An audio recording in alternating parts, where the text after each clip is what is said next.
പത്മ ലളിതാ സഹസ്രനാമം അടുത്ത വരികളിലേക്ക് കടക്കുന്നു. സകല പാതകങ്ങളും മാറ്റി സകല മായകളിൽ നിന്നും അകറ്റി അമ്മ എങ്ങനെ നമ്മളെ വളർത്തുന്നു എന്നുള്ള വരികളാണ്. മഹാരൂപ, മഹാപൂജ്യ, മഹാപാതകനാശിനി. മഹാരൂപ എന്നാണ് പറയുന്നത്. മഹാരൂപ, മഹാ എന്നാൽ വലുത് എന്നുള്ള അർത്ഥവും എടുക്കാം. മഹത്വമുള്ള രൂപം. ഈ മഹത്വം എവിടെയാണ്, എന്തിലാണ്?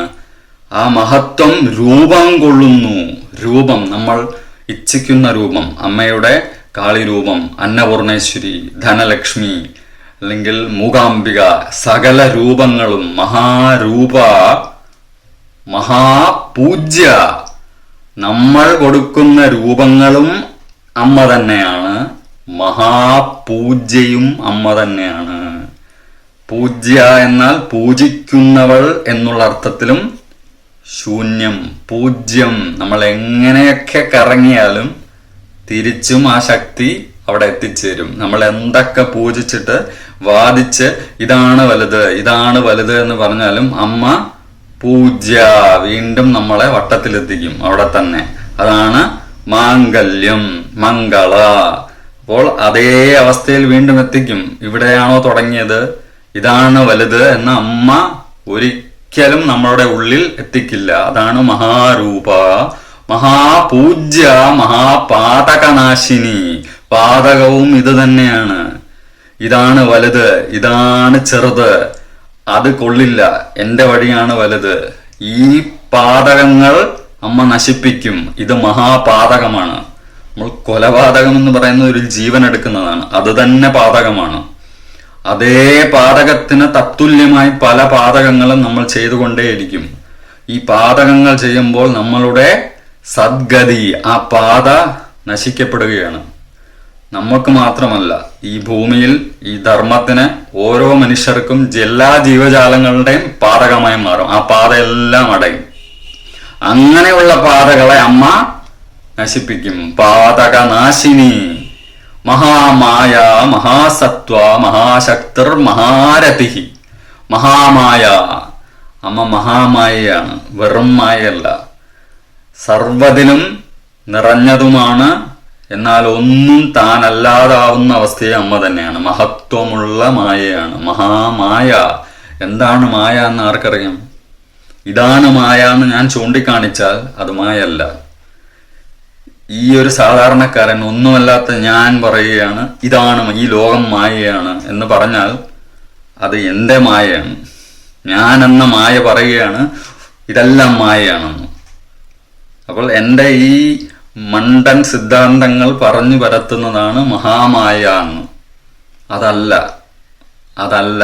നേതി നേതി, this is not, that is not. അതുമല്ല ഇതുമല്ല, എന്നാൽ അതുമാണ് ഇതുമാണ്. അപ്പോൾ അമ്മ മഹാമായയാണ്. ഒരു തരത്തിലും നമുക്ക് മനസ്സിലാക്കാനാകില്ല.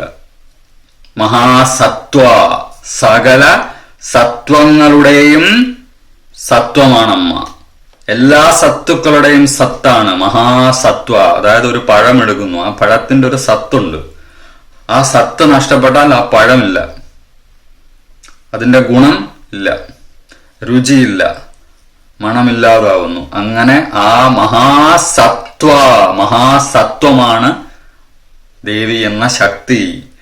മഹാശക്തിർ മഹാരഥി, മഹാശക്തിർ മഹാരഥി. സകല ശക്തികളും രതി. രതി എന്നാൽ രതി ദേവി എന്നുള്ള അർത്ഥത്തിലല്ല, ഇവിടെ ആരതി എന്നുള്ള അർത്ഥത്തിലാണ് എടുക്കാം. അതാണ് മഹാശക്തിർ മഹാരഥി, അല്ലെങ്കിൽ മഹാരഥി. ആരതി ഒഴിയുക എന്ന് നമ്മൾ പറയും. അവിടെ ഒരു തത്വം കൂടെയാണ് അത്, അഗ്നി എന്ന തത്വം. അതും ഈ വട്ടത്തിലാണ്. രതി എന്നാൽ ചേരൽ, കൂടിച്ചേരൽ. എന്തിന്റെ കൂടിച്ചേരലാണ്? രൂപങ്ങളുടെ, പാതകങ്ങളുടെ, മായകളുടെ, സകല സത്തിന്റെയും കൂടിച്ചേരലാണ് മഹാശക്തിർ മഹാരഥി. അങ്ങനെയുള്ള മഹാരഥിയായി, മഹാരഥിയായി മാറുന്ന ഒരു അവസ്ഥയെക്കുറിച്ചാണ് ഇവിടെ അമ്മ നമ്മളെ വീണ്ടും വീണ്ടും പറയുന്നത്. നിങ്ങൾ കരുതുന്ന രൂപങ്ങളും ഞാനാണ്, നിങ്ങളാൽ ഉൾക്കൊള്ളാനാകാത്ത മഹാമായാരൂപവും ഞാൻ തന്നെയാണ്. അതാണ് ഇവിടെ ഹയഗ്രീവരും അഗസ്ത്യമുനിയും നമ്മളിലേക്ക് എത്തിക്കുന്നത്. മഹാരൂപ, മഹാപൂജ്യ, മഹാപാതകനാശിനി, മഹാമായ, മഹാസത്വ, മഹാശക്തിർ, മഹാരഥി. അമ്മേ ശരണം. ശാന്തി ശാന്തി ശാന്തി. പത്മ.